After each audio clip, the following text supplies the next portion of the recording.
Regarding the traveling process, it is of utmost importance that the milk remains cold.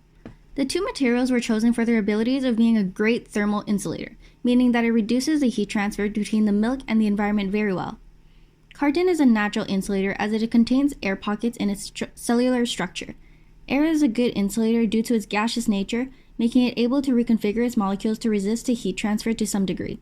However, air is known to transmit heat via convection, but since the air is trapped within the respective pockets, heat does not flow very well.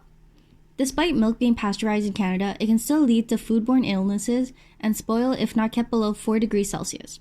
However, the colder that it is, the longer and safer it will be. The moment the product is allowed to form, the bacteria within will grow exponentially. Without proper refrigeration, it won't last long. With proper refrigeration, milk can typically last around 2 weeks of storage. Once it begins to spoil, it will start exhibiting the following symptoms: sour odor, off flavor, and curdled consistency. Hence, the two materials, LDPE and wood, were chosen for their good heat insulating qualities to maintain the milk cold and safe throughout its travels. After the consumer is finished with the milk from the carton, it should be recycled. Contrary to popular belief, the waxy texture is due to polyethylene, a plastic and not a wax. This choice was deliberate as it was designed to be recycled. This makes it such that it can easily be melted away to separate from the carton. Both the fibers from the wood and the polyethylene are highly desirable materials for their aforementioned versatile properties. Despite the fact that the recycled paper isn't as strong, it requires significantly less energy and resources by recycling it, since paper making is a strenuous resource-intensive process that requires large quantities of water, fossil fuels, and chemical bleaches.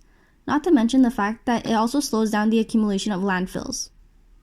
In addition, the combination of LDPE and carton makes it more durable. As formerly mentioned, the carton is able to withstand the external forces acting upon it. However, the LDPE layer is also capable of withstanding shock. In fact, it has a good impact strength which helps the bottle withstand the shock when dropped. Due to its microstructures as explained before, it is composed of a series of long branches, making it have a lower density than HDPE, but leaves room for the molecules to stretch with its slightly weaker intermolecular forces.